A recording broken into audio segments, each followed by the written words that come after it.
आज के इस राष्ट्रीय विचार सम्मेलन में उपस्थित भारतीय जनता पार्टी की उपाध्यक्ष और मध्य प्रदेश की पूर्व मुख्यमंत्री और हमारी लोकप्रिय नेता सुश्री उमा भारती जी,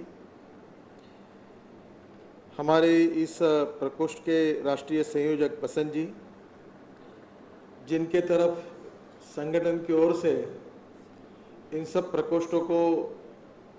पालक और मार्गदर्शक के रूप में कार्य करने की जिम्मेदारी दी है, ऐसे मेरे सहकारी महेंद्र जी, संजय चतुर्वेदी जी और देश से विविध राज्यों से आए हुए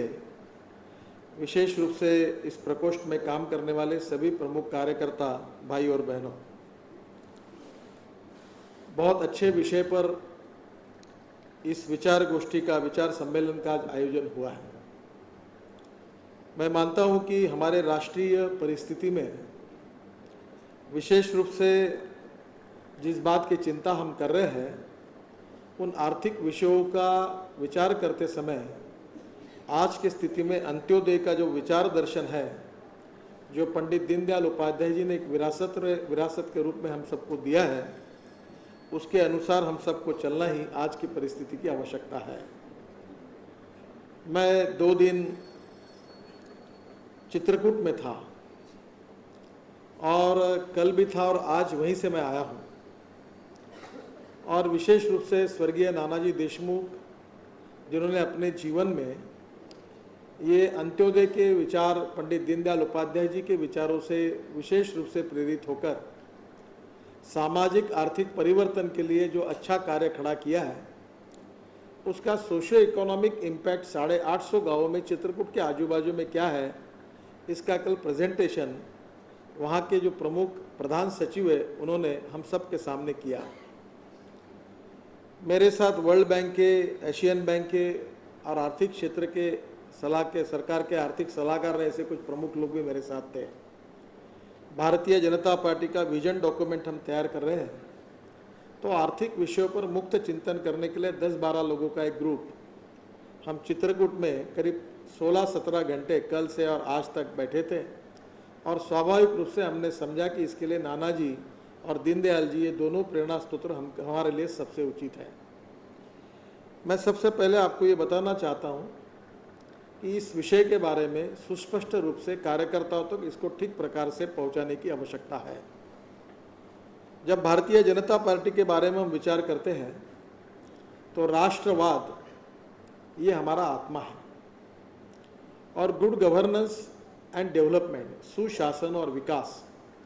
ये हमारा मिशन है। सुशासन और विकास को अभी हमने जोड़ा है कि good governance and development with the help of e governance. अगर ई गवर्नेंस अगर हमारे राज्य में, हमारे केंद्र में, हमारे जिला पंचायत में, पंचायत समिति में, ग्राम पंचायत में, महानगर पालिका और नगर पालिका में अगर ई गवर्नेंस आया तो 80% भ्रष्टाचार समाप्त हो जाएगा, रेड टेपिज्म समाप्त हो जाएगा।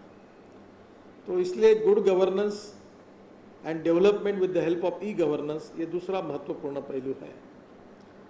तीसरा जो पहलू है जिसके ऊपर हमारी पार्टी की विशेष रूप से पहचान है, और वो पहलू है पंडित दीनदयाल उपाध्याय जी का सामाजिक आर्थिक चिंतन, जो अंत्योदय के रूप में हमारे सामने है। मैं बार बार इस बात का बहुत बार उल्लेख कर चुका और आप सब इससे परिचित है, पर मुझे लगता है कि इसका बार बार आग्रह करना और इसको हमारे सामने आग्रह से विचार निष्ठा के रूप में सामने रखना, ये बहुत आवश्यक है। पंडित दीनदयाल उपाध्याय जी ने अंत्योदय की व्याख्या करते समय ये कहा है कि हमारे समाज में जो शोषित है, पीड़ित है, दलित है, जो सामाजिक आर्थिक शैक्षणिक दृष्टि से पिछड़े हुए हैं, जो दरिद्र नारायण है, जिनके पास पहनने के लिए कपड़ा नहीं है, रहने के लिए घर नहीं है और खाने के लिए रोटी नहीं है, ऐसे दरिद्र नारायण को हम भगवान माने और हम उनकी निरंतर सेवा करते रहे। और जिस दिन इन व्यक्तियों को रोटी, कपड़ा और मकान मिलेगा, उसी दिन हमारा कार्य पूरा होगा, ऐसा हम समझेंगे। और इन लोगों के लिए काम करना यानी ईश्वर की सेवा है, ऐसा हम समझेंगे। ये वाक्य, इसमें से बहुत बोध होता है। इसमें सामाजिक न्याय है, आर्थिक न्याय है, social justice and economic justice इसमें आया है। सामाजिक आर्थिक विषमता से मुक्त समाज का निर्माण ये इसमें आया है। जैसे हम लोग बात करते हैं कि हमारे समाज को, हमारे देश को हम ऐसा बनाना चाहते हैं कि हमारे देश में जात, पंथ, धर्म, भाषा और सेक्स के आधार पर कोई बड़ा नहीं होगा, कोई छोटा नहीं होगा, सबको बराबरी का मौका मिलेगा, समान मौका मिलेगा और समान अधिकार होगा, और सबको समान अधिकार और समान विकास का अवसर मिलकर हम सबको साथ लेकर जाएंगे। छुआछूत, अस्पृश्यता और जातिवाद से मुक्त भारतीय समाज की संकल्पना इस विचार के अंदर है। कोई भी व्यक्ति जात से बड़ा नहीं होता, उसके गुणों से बड़ा होता है। ये सोशल फिलॉसफी भी इसके साथ जुड़ी हुई है। पंडित दीनदयाल उपाध्याय जी का जो विचार दर्शन है, जो सामाजिक आर्थिक चिंतन है, उसको आज विशेष रूप से हमको विचार करने की आवश्यकता है। मैं केवल अपने कार्यकर्ता करके आपको विश्वास के लिए नहीं कहना चाहता। मैं विदेशों में काफ़ी घुमा हूँ, करीब 41 देशों में गया हूँ और ब्रिटिश पार्लियामेंट में भी मुझे भाषण करने का मौका मिला और दुनिया के अनेक लोगों से मैं मिल चुका हूँ। चाइना में तो वहाँ की चाइना सरकार की इनविटेशन पर भारतीय जनता पार्टी के डेलीगेशन को लेकर मैं 12 दिन चाइना में भी था। हम इसराइल में भी गए थे। मैं अमेरिका, सब देशों की इकोनॉमी को वो कैसी है, कैसी चल रही है, उसका थोड़ा बहुत अध्ययन करने का मौका मुझे मिला। जब 1947 में हमको स्वाधीनता मिली, तब पंडित जवाहरलाल नेहरू देश के प्रधानमंत्री बने और पंडित जवाहरलाल नेहरू जी ने हमारे देश के सामने जो इकोनॉमिक मॉडल आर्थिक विकास का खड़ा किया है, वो मॉडल रशियन सिस्टम से प्रभावित होकर उन्होंने लिया था। और इसलिए रशिया में जिस प्रकार से आर्थिक नीति अपनाई गई थी, उसी प्रकार की नीति नेहरू जी ने अपनाई। 47 के समय हमारे यहाँ 3 प्रकार के विचारधाराओं की चर्चाएं थी। एक का नाम था पूंजीवाद, दूसरी का नाम था साम्यवाद और तीसरी का नाम था समाजवाद। हमारे देश में समाजवादी बनना और साम्यवादी बनना ये बड़ी फैशन थी और इसलिए कुछ स्वतंत्र पार्टी जैसी पार्टियां थी जो स्वाभाविक रूप से पूंजीवाद और कैपिटलिस्ट थिंकिंग का विचार करते थे, समर्थन करती थी, और विशेष रूप से समाजवादी पार्टी जो थी वो समाजवाद का जिक्र करती थी। और पंडित जवाहरलाल नेहरू समाजवाद का जिक्र करने के साथ साथ वो विशेष रूप से रशियन जो लेफ्टिस्ट सोशलिस्ट मॉडल था उसका वो समर्थन करते थे। आज देश को स्वाधीनता मिलकर 66 साल पूरे हुए हैं और 66 साल के बाद हम इस बात को विश्वास के साथ कह सकते हैं कि हमारे देश के गरीबों की समस्या, हमारे देश के गांव गरीब मजदूर किसानों की समस्या, झुग्गी झोपड़ी में रहने वाले गरीबों की समस्या, जो सामाजिक आर्थिक दृष्टि से पिछड़े हुए हैं, शेड्यूल कास्ट है, शेड्यूल ट्राइब है, उनकी समस्या, लगभग इन सब समस्याओं में सुलझाने में कोई बहुत ज़्यादा फर्क नहीं पड़ा है। एक प्रकार से हम आत्मविश्वास के साथ ये कह सकते हैं कि ये तीनों ही विचारधारा लगभग आज पूरी दुनिया से समाप्त होने की कगार पर खड़ी है। जब चाइना में मैं गया था तो मुझे लगा कि ये कम्युनिस्ट और माओइस्ट विचारधारा का समर्थक चाइना है, लाल झंडा है, पर जब चाइना में जा रहे थे तो हमको आश्चर्य लगा कि वो कैपिटलिस्ट थिंकिंग का सब जगह प्रचार दिख रहा था। पब्लिक प्राइवेट इन्वेस्टमेंट को उन्होंने इनकरेज किया था। जैसे हमारे एनआरआई है, नॉन रेसिडेंट इंडियन है, वैसे वहाँ नॉन रेसिडेंशियल चाइनीज विशेष रूप से जो दुनिया में थे, उन्होंने बहुत बड़ा पैसा चाइना में शुरुआत के समय में लाया और उसके कारण चाइना में उन्होंने अपनी कम्युनिस्ट विचारधारा को छोड़कर विकास के लिए पब्लिक प्राइवेट पार्टनरशिप की बात को आगे लेकर इंफ्रास्ट्रक्चर में, अलग अलग क्षेत्र में जिस प्रकार की आर्थिक नीति को अपनाया, उससे उन्होंने लगभग पाश्चात्य विचारधारा का कुछ प्रमाण में अनुकरण किया। अब चाइना में केवल लाल बावटा दिखता है, कम्युनिस्ट पार्टी दिखती है, माओ का फोटो दिखता है, पर कम्युनिस्ट और सोशलिस्टिक थिंकिंग, साम्यवाद की थिंकिंग आज उनके नीतियों के साथ कहीं मेल नहीं खाती। रशिया में यही हुआ कि रशिया में जिस प्रकार से लेनिन के बाद, आप एक देश है बुडापेस्ट करके एक गांव है हंगेरी में, और मैं बुडापेस्ट में गया था। वहाँ शहर में एक बड़ा स्मारक बना हुआ है। स्मारक किसका है कि लेनिन से लेकर रशिया में जितने, क्योंकि आपको पता है कि यूरोपियन ये देश थे, हंगेरी से लेकर जो यूरोपियन, विशेष रूप से यूरोप के पास रशिया के बॉर्डर के तरफ लगने वाले ये जितने यूरोपियन देश है उसमें साम्यवाद का प्रभाव था, जेकोस्लोवाकिया से लेकर सब देश। अब उन देशों में स्थिति ये है कि बुडापेस्ट में मैंने देखा कि बड़े बड़े पुतले रखे थे और उनको जनता ने उद्ध्वस्त कर दिया था, उखाड़ कर फेंक दिया था। इसका कारण ये था कि जनता के प्रति, इन विचारधाराओं के प्रति इतना आक्रोश पैदा हुआ कि एक समय जिनको हम भगवान के रूप में मानते थे,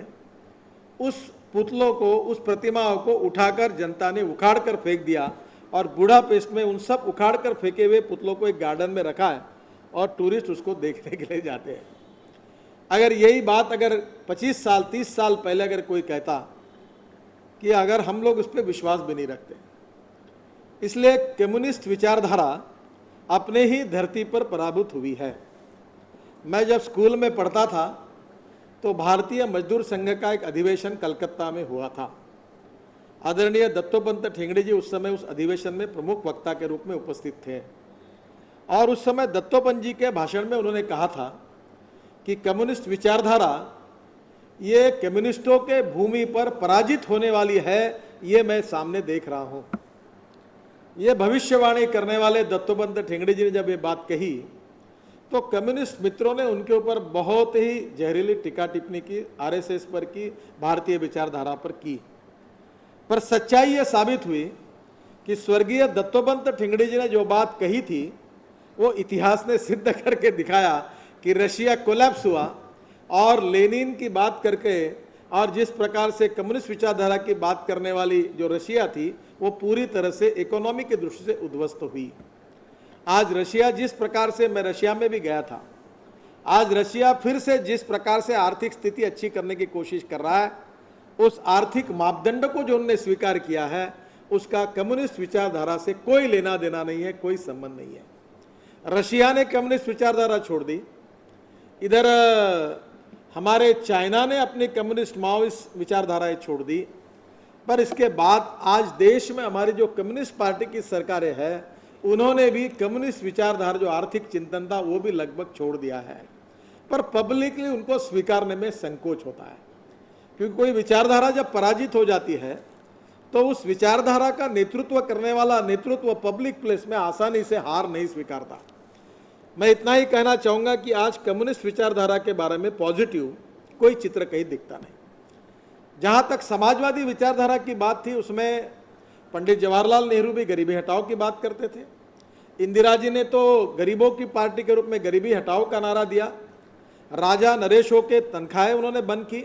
और बैंकों का राष्ट्रीयकरण किया और उन्होंने कहा कि समाजवाद ये उनका सबसे पहला आवश्यक विचारधारा है और इस देश के गरीबों की गरीबी हम दूर करेंगे, ये बात का ऐलान उन्होंने किया। इंदिरा जी गरीबी हटाओ की बात करती रहे, फिर राजीव गांधी गरीबी हटाओ की बात करते रहे, फिर राहुल गांधी गरीबी हटाओ की बात करते रहे और सोनिया गांधी भी गरीबी हटाओ की बात करते रहे। गरीबी दूर नहीं हुई, यानी कम्युनिस्ट विचारधारा भी फेल हुई और कांग्रेस की समाजवादी विचारधारा भी फेल हुई और कैपिटलिस्ट विचारधारा जो थी, जो पूंजीपति के तरफ एक तरफ चलने वाली थी, वो भी अमेरिका में इस प्रकार का इकोनॉमिक क्राइसिस खड़ा हुआ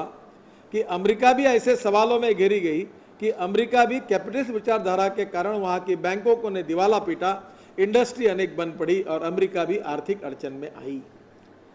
मैं सबसे बड़ा प्रश्न आप सबके सामने खड़ा करता हूँ कि जब दुनिया की तीनों आर्थिक विचारधारा उन्हीं के ही भूमि पर जब परास्त हुई है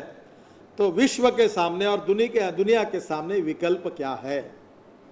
और इसलिए विकल्प क्या है इसके बारे में मुझे लगता है कि हम लोग जिन आर्थिक नीति को लेकर जा रहे हैं हम निश्चित रूप से